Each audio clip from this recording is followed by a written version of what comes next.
We're going to look at using the rational zero theorem where we have coefficients of the leading term not equal to 1. So in this example, we've got g of x equals 2x cubed minus 4x squared plus 18x minus 36. Well, let's go about listing all the possible rational zeros. Well, let's see if I can get this in enough room. I've got plus or minus 1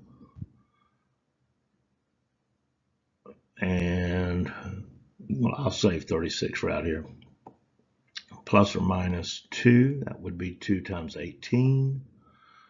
Plus or minus 3, that would be 3 over 3 times 12. Plus or minus 4. Plus or minus 6.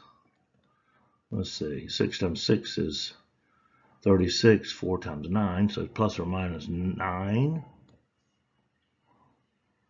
And let's see, 3 times 12, so plus or minus 12.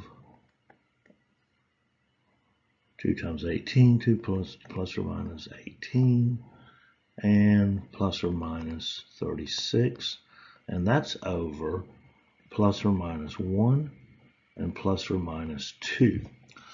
All right, now I've got to factor these out. Well, plus or minus 1 in the denominator is just going to give me, still leave me all of the, don't add anything to it. It's just everything that I have in the numerator.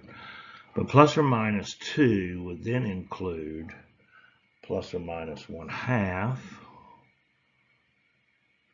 Let's see how I want to do this. I'm going to go ahead and list all these others. Plus or minus 1, plus or minus 2, plus or minus 3, plus or minus 4, plus or minus 6, plus or minus 9, plus or minus 12, plus or minus 18, plus or minus 36. All right, so 1/2 plus or minus 1/2, that now comes into play. 2 divided by 2 is 1. 3 divided by 2 is 3/2. So now we got plus or minus 3/2. Also could be 1. 4 divided by 2 is 2. We've already got that. 6 divided by 2 is 3. We've already got that. 9 divided by 2, so that would be plus or minus 9/2. 12 divided by 2 is 6. We got it. 18 divided by 2, we got 9, we already have it, and 36 divided by 2 is 18, we've already got it. So this is our universe of all possible rational zeros. Now, I'm looking here at the graph, and it looks like that I've got a 0 at 2. Now, I'm using the standard window, x min negative 10, x max 10, y min negative 10, y max 10. So I really can't see whether 12, 18, or 36 are all possible, or whether they're zeros or not. So I'm going to go ahead and use the 2, and we're going to synthetically divide it. And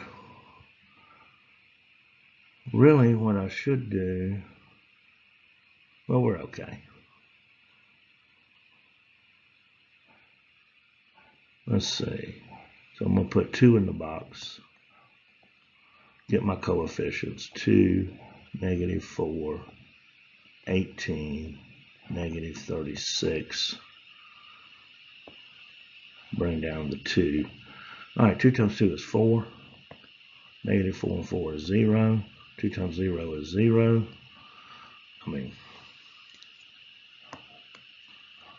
18 and 0 is 18.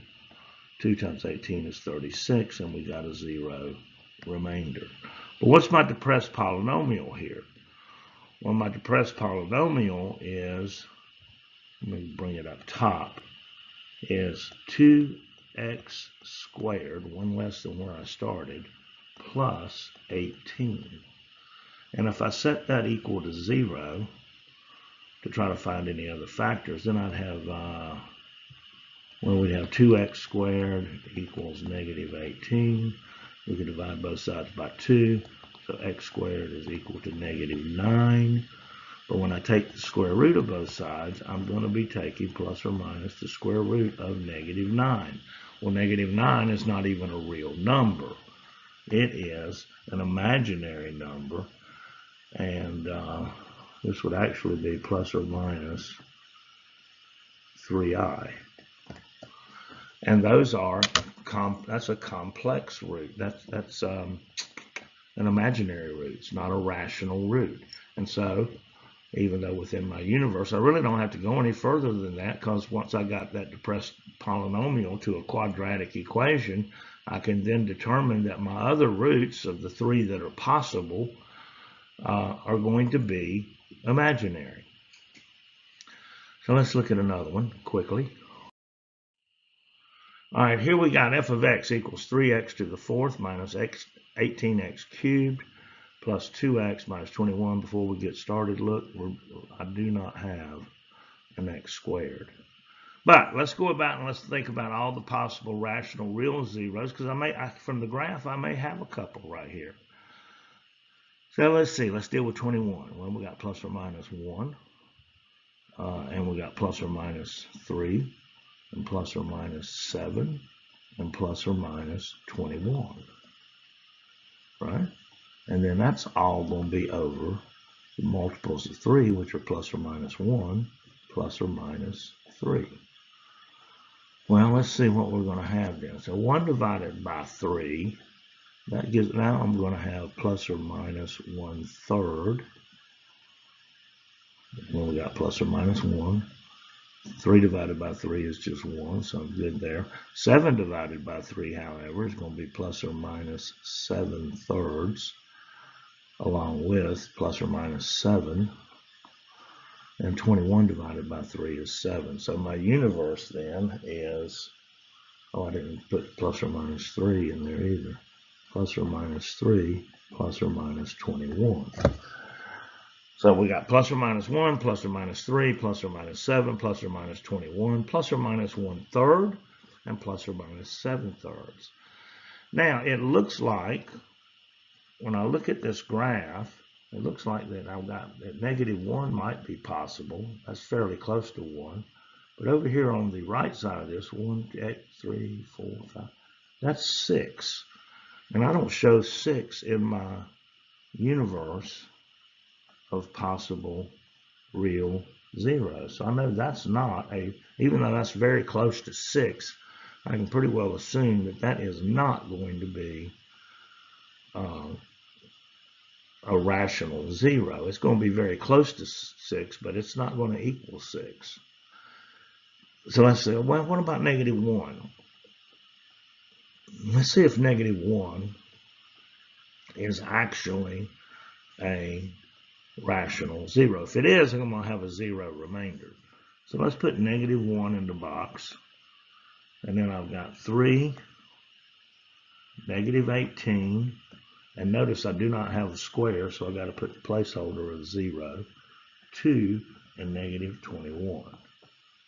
Let's bring down to 3. Negative 1 times 3 is negative 3. Negative 8, negative 3 is negative 21. Negative 1 times negative 21 is positive 21. 0 and 21 is 21. Negative 1 times 21 is negative 21. And 2 minus negative 2 minus 21 is negative 19. And negative 1 times negative 19 is positive 19. Well, negative 1 is not a rational zero either, because I have a remainder of negative 2.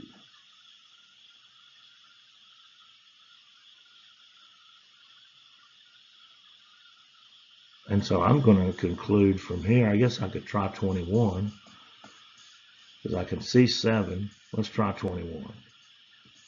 That means I'd have to do plus or minus 21. Oh, well, why not? 21 in the box. 3, negative 18, 0, 2, negative 21. So 21 times 3 is 63. 63 minus 18 is 45. 21 times 45 is going to be a really big number. I could pretty well tell from right there that 21 is not going to work. I'm going to end up with some kind of fairly large remainder. Now about negative 21. Well, negative 21 in the box. 3, negative 18, 0, 2, negative 21. Bring down to 3, negative 63. Plus it's a negative 18, negative 63. What's that? 81. Yeah, negative 81. And again, negative 21 times negative 81 is going to be a large number. So I'm never going to get to a zero remainder. So in this case, I've got no rational zeros. Using rational zero theorem, leading coefficients not equal to 1.